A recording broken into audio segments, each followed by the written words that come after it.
Good morning, everybody, and Happy New Year.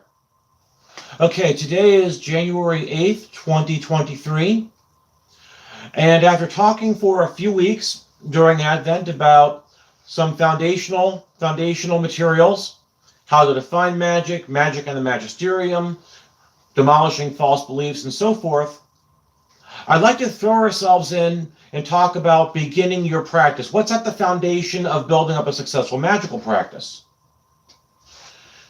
Now, for those of you who are just jumping in or who may be watching this video several years from now, this is the fifth video in a series that I'm doing where I take a absolute beginner from knowing nothing and get them to where they can have a successful magical practice within the system of Catholic occultism that I teach. Even though what I talk about is focused within Catholic occultism, it can apply across most systems. Nothing I say should be taken as putting down anybody else, just that I have a different opinion than somebody else might have. Okay, moving from there, let's talk about building up our practice. Suppose that you are just coming into this, you know very little about this at all. How would you start? I did a video like six and a half years ago called First Steps in Esoteric Christianity, where I begin talking about this. I want to talk about it in some more detail today. Obviously, we can start with reading. Most people start by reading a book. The first book you should read should be the Bible, at least within this particular tradition. If we define magic as applied theology which causes change, and if I've been accused of magic as calling magic religion with extra steps, which I may as well lean into that. Because if you're applying your theology, then it is your religion with extra steps, whether you're aware of it or not, then you should become familiar with your belief system. If you are a Christian, you should read the Bible. If you are not a Christian, you should read the sacred text of your religion. If you have no religion, and even if you do, you should take a moment and say, okay, what do I believe about this subject, and map out your beliefs. Create your theological map. Mapping out your beliefs will actually give you a much better grasp on where am I? Where am I going at my current trajectory? What do I need to change about my trajectory? And what should I keep the same? Mapping your trajectory is a very good start. And it starts with knowing what your beliefs are about any given subject. I don't mean just God, I don't mean the church, the sacraments, but what are your beliefs about relationships? What are your beliefs about money? What are your beliefs about health and healing? What are your beliefs about protection and vulnerability? What are your beliefs about literally anything and everything? That's the place you should start. That will give you an idea of where you are, where you're going, and compare that to where you'd like to go. Another thing is, if magical practice shares a lot in common with religious practice, especially mystical practice, what do the great mystical traditions tell us? What are their practices? Since we are working within Catholicism, one of the best places to start is the monastic tradition. Now, the monastic tradition, I personally am not a fan of monasticism in any way, shape, or form. Quite frankly, I find it a turnoff because monastic devotions, they tend to be long, they tend to be drawn out. It's almost like they're just words for the sake of words. I tend to be a very do ut des kind of a person, meaning, what is the point of doing this? If there is not an actual point to what I'm doing, if there is not an actual result to what I'm doing, then there's no point doing it. I'm not really big on devotion for the sake of devotion. I am big on devotion for the sake of affecting change within myself, affecting change within a positive change in my relationship with God, affecting change in my environment, and so on. Again, do ut des. The foundation of Roman religion, the foundation that my Roman ancestors used for their religion. It is the foundation of my religious practice as well. Okay, So when we look at the monastic practices, for everything bad I just said, we look at the core. The core is regulation and responsibility. Now, we are not monks. We live in the world but not of it, which means we still have to live in the world. We have family, we have occupations, we have bills, we have all kinds of responsibilities. Monasteries have their responsibilities too, but it's a different set of responsibilities. But what can we borrow from there? Discipline. And monastic discipline is really based on three things: the regulation of food, of sleep, and of sex. If we look at the monastic vows, fasting is a part of the monastic practice. If we look at how the hours are now, we could say it's off the medieval version of bimodal sleep, where you'd sleep for a few hours, you'd wake up for however long you're awake, and you go back to sleep and wake up in the morning. But there's a definite regulation of sleep. And of course, the regulation of sex. I don't think I need to go into that too much, because we all know what a vow of chastity is. Okay, and Joel says in the chat, bingo, self-discipline. That's exactly it. Actually, Joel, you're going through your own particular journey right now that I'm not going to say anything about. It's up to you if you want to say anything, which I found very enlightening by just listening to you. So, what can we borrow from this?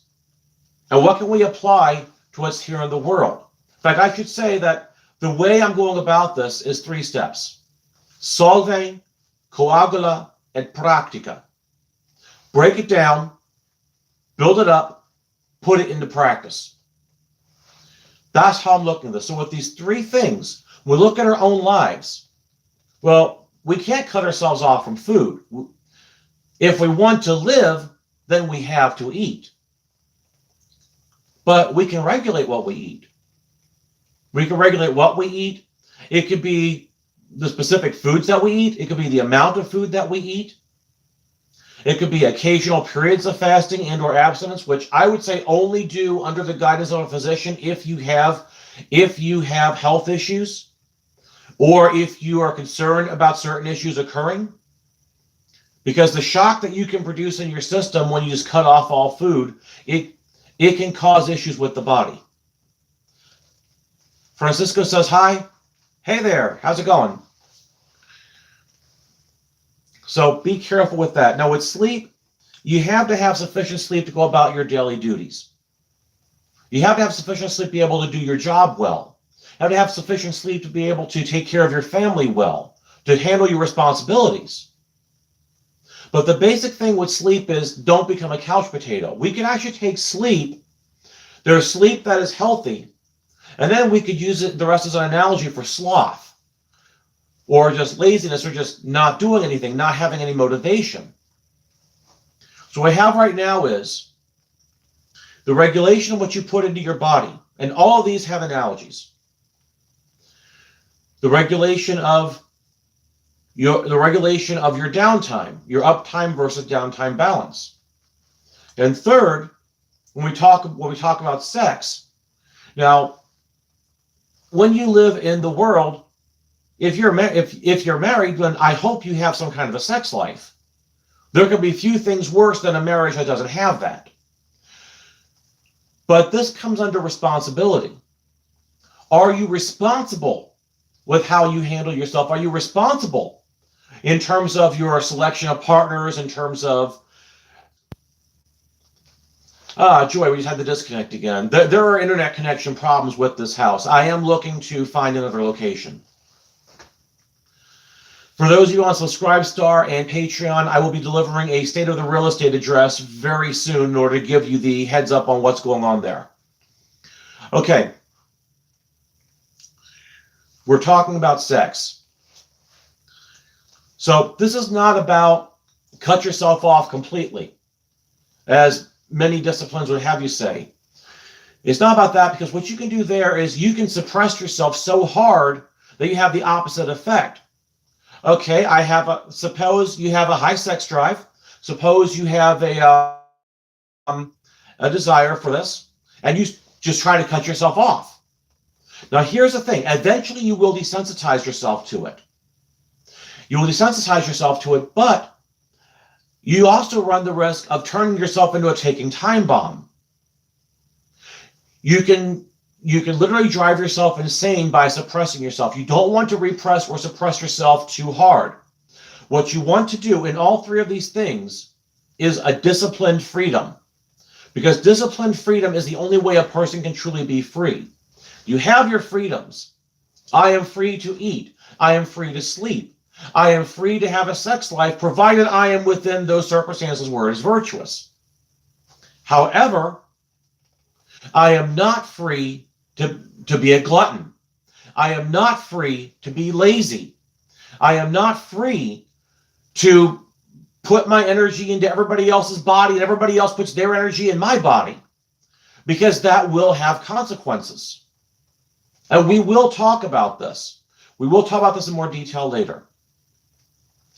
Because everything you think, say, or do sends a message to God. Therefore, everything you think, say, or do is a form of prayer.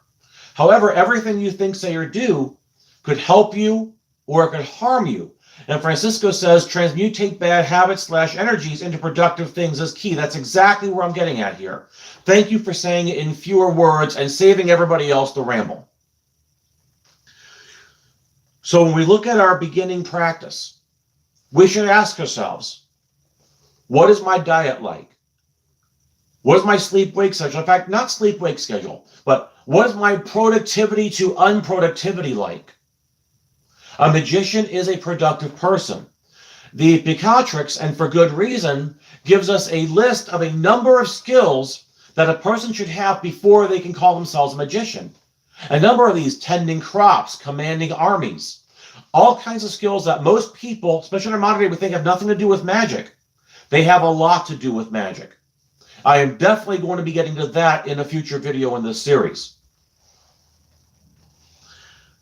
So it starts with, what am I putting in my body? What am I keeping out of my body in terms of ingestion and digestion? What am I doing to be productive? What am I doing to be unproductive? Is my balance healthy or not? And healthy sleep is productive because it keeps you healthy. And then, what kind of energy am I putting into or setting out of my body? And that's a really important one, especially partner selection. If you are with a toxic partner, that toxicity will be onto you. And you do end up forming what a friend of mine calls bonding links with people that you're partners with. Again, this is a much deeper subject. So I'm not trying to scare you into chastity. I'm not trying to scare you into continence or anything like that. I just want you to be aware that your decisions will reflect on you. And as you progress further on this magical path, on the spiritual path, you will become more sensitive, as in you'll be more perceptive of spiritual influences and energy transfer and all that. You will see this for yourself. You will encounter this for yourself.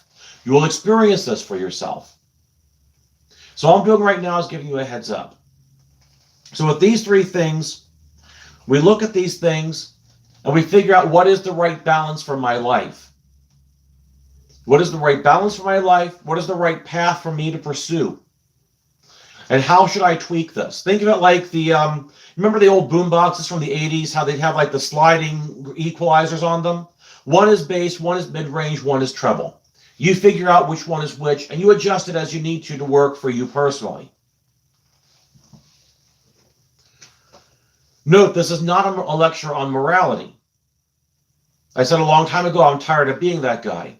And I'm certainly not a rigorist. If anything, my morality position is semi-laxist and teleological.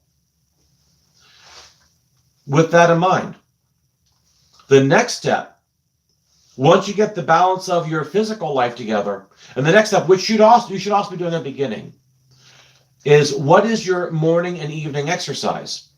All monastic orders and almost all third orders have a regimen of prayer.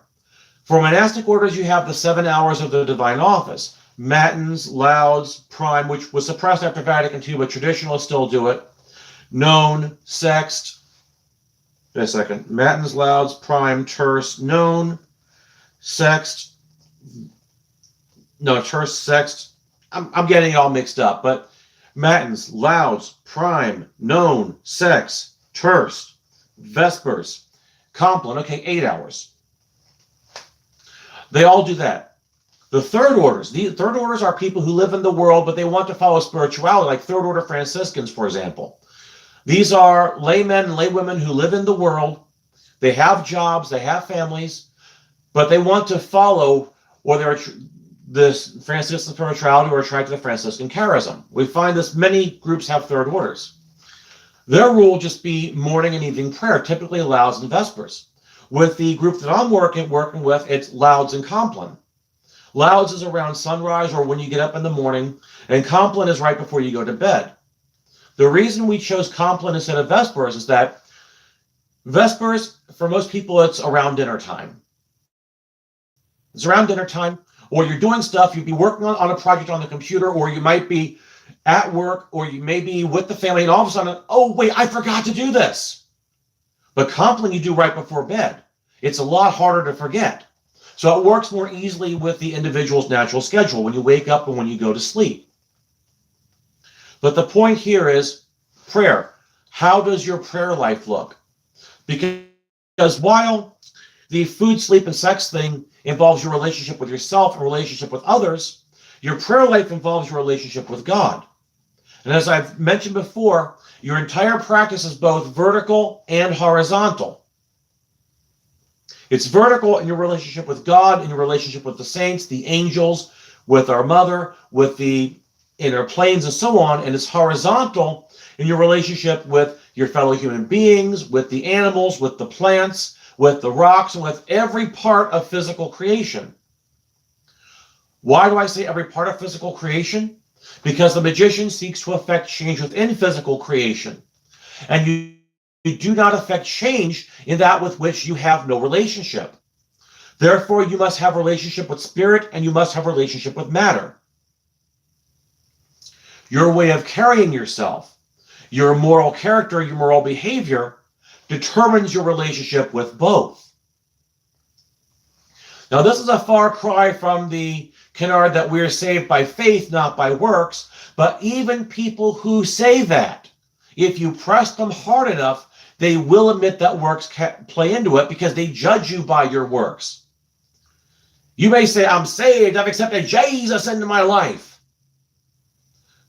But they will still judge you based on your works, even if they believe once saved, only saved. Once saved, always saved. I'm tripping over words today. Has anybody else noticed this? Shame on me. So what do? You use the 10 Commandments as a standard for your moral behavior. So what we have right now is moral behavior, spiritual behavior, i.e. your prayer life. Okay, and Joel says, hey, are you okay with me using your real name? Because I know you're using a different name for your YouTube channel. Yeah, that's actually one of, can I touch this and bring that back up? Yeah. That's actually one of the things that have affected me, poor choice in partner. It definitely takes a toll. Yes, it does. Been there, done that. I'd like to think we've all made at least one bad relationship choice in our lives. So this goes right back. Hold on, there's got to scroll this up. Okay, Joel says, yeah, you're good. I don't mind. So Real Herbalism 101 is Joel. When I say that name, that's what I'm talking about. And Francisco, I just saw what you said. Thank you. I appreciate that too. So we have monitoring personal behavior. We have monitoring your relationships with others and developing your relationship with God. Morning and evening prayer. Now, this does not have to be anything elaborate, anything complicated. It could be the offices as found in the Roman Breviary or the Liturgy of the Hours or the Book of Common Prayer. It could be actually from the Book of Common Prayer. It could be the prayers for individuals and families. I know one gentleman who does that. It could be the morning and evening prayer from my New Everyday Prayer book. It could be simply saying the Our Father. Just once in the morning, once in the evening. Be that simple. The Our Father, the Hail Mary, the Guardian Angel prayer, whatever, you do you. The point is that you have and develop a routine. It could even be something, I know that for a while in 2013, my routine was simply the LRP followed by the rousing of the citadels. And every other night I would practice the Tatwas. I got amazing results out of it. I ended up having to break it off. There's a long story there involving a cat who was at the end of her life. It sounds lame now, but at the time, it was not lame. And that cat ended up becoming one of my best teachers. Her name was Kala. And she taught me a lot about perseverance. She taught me a lot about not giving up. She taught me a lot about keeping at it and taking initiative and staying on the offensive on those times where it is warranted. She taught me a lot. In fact, your teachers are not just a person or a saint or an angel, or a human or a saint or an angel. Your teachers are all around you. Your teachers may be your parents or your spouse or your children. Your teachers may also be your dog or your cat. Your teachers may be a tree you see growing funny out in the yard. Your teacher may even be a car that you see driving by. By teacher, I don't mean a lifelong relationship. I mean your teacher for a moment, or for a day, or a month, or a year. So another beginning step is to take note and learn to become observant.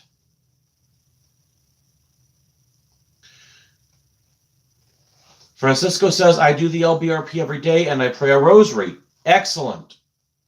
Joel says, all of nature, I've got to touch the tab again to see it again. All of nature speaks to God. I need to see if there's a way to keep the chat up on the screen. That way it doesn't disappear before I can read it. If any of you have suggestions, please let me know in the chat or in the comments. So what do we have so far? I'm going to review after every step because I want to keep it all fresh in our minds. Regulation of personal behavior, monitoring moral life, developing prayer life.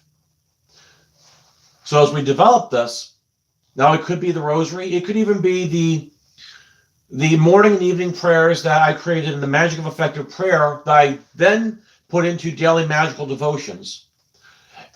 In a very limited quantity, I have released a revised version of those prayers. I need to put those up on the blog. There's a revised version in traditional English. The awkwardness of the Wednesday prayer has been removed, it's been changed. Inclusive language was never meant to sound pretty.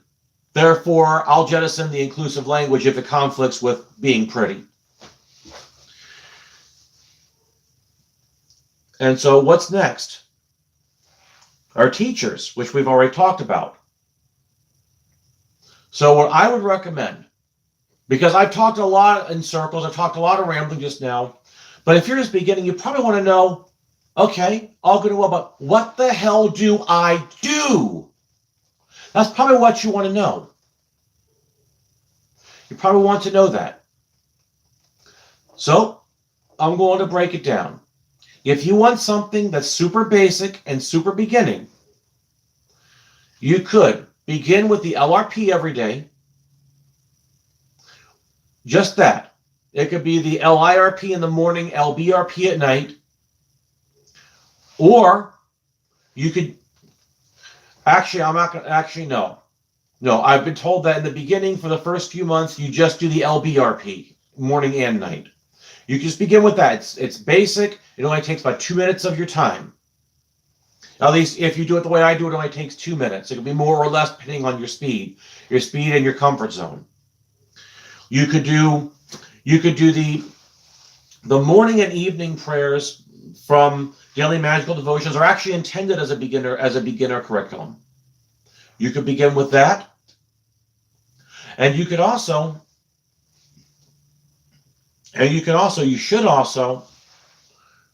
receive the sacraments regularly, particularly confession and communion. The reason for this is also the sacraments are channels of grace. They are both reality and sign, res et sacramentum. They're both reality and sign, but they are mostly reality. the real presence of Jesus Christ taken into your body, purifying you.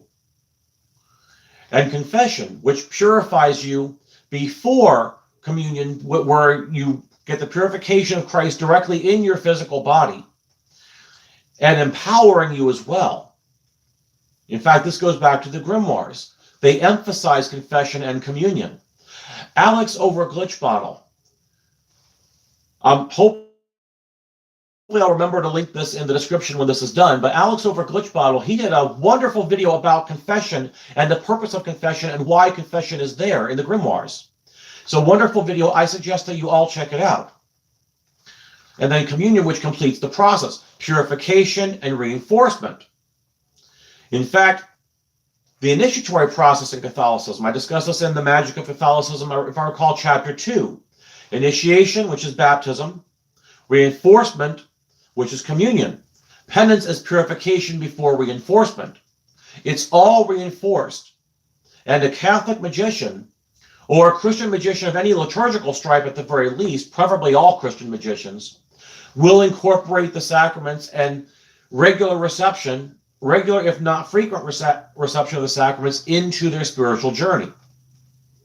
It's not just a good idea, it's more or less of a necessity for getting very far within this path. So that's where we are. Learn everything that you can. Learn everything that you can. Start with your faith. Start with the Bible. The Bible, then the Catechism. I very commonly recommend a book called A Systematic Study of the Catholic Religion by Charles Coppens. Yes, I know he's a Jesuit, but this was in 1903, before the order got too crazy. It's more detailed than a catechism, but it's less deep than a full-on theology textbook. It's right in that middle zone, which is about what we're looking for at the level we're trying to achieve here. Learn your faith.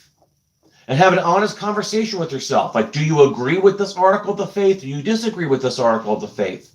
Have an honest conversation and then analyze why. Is there empirical reasoning, or is there empirical evidence for or against this article of faith? Or is there logical argumentation for or against this article? And why do you stand where you stand? Knowing what you believe also means knowing why you believe it. So I'm not going to tell you you're right. I'm not going to tell you you're wrong, at least not for purposes of this talk. I am going to tell you that if you don't know why you believe or disbelieve something, you are doing a disservice to yourself. And you're also doing a disservice to any of your friends who might ask you about it. So do yourself a favor and learn that. Learn your beliefs. Learn how your beliefs affect you and how they affect your behavior and how they affect where the path you're going down is going to take you. And then learn how you can change that path. And then take the steps. Take the steps to walk the path you want to walk rather than the path you are going. In fact, in a nutshell, magic can be described, not defined, but the process of magic can be described as making a change in the life path that you are walking. And it begins with evaluating your physical, your emotional, your mental, and your spiritual states. Learn things, examine things, break things down, build them up to get the map of the path that you want to walk, and put it into practice by walking that path. And it begins, the practical part begins, after the analytical part, with your morning and evening exercises. No matter how simple or how complicated, it begins there. We will talk in more detail about specific exercises as we go forward. We will talk in detail about specific subjects as we go forward, and so on. But today, I just wanted to give you a brief summary. Okay, we're almost at the 30-minute mark right now. So I'm going to give you a brief-ish summary. of what the steps are in building up your practice. As we go forward, we'll talk about that more. Next week, I'm probably going to talk about magical theory. You notice I brought you into practice before talking theory. That was on purpose. Here is the do this, the how, and then we'll talk about the why. So until next week, I will talk to you then. Have a great day, have a great week, and have a great new year. May the peace of God, which passeth all understanding, keep your hearts and minds in Christ Jesus. Amen.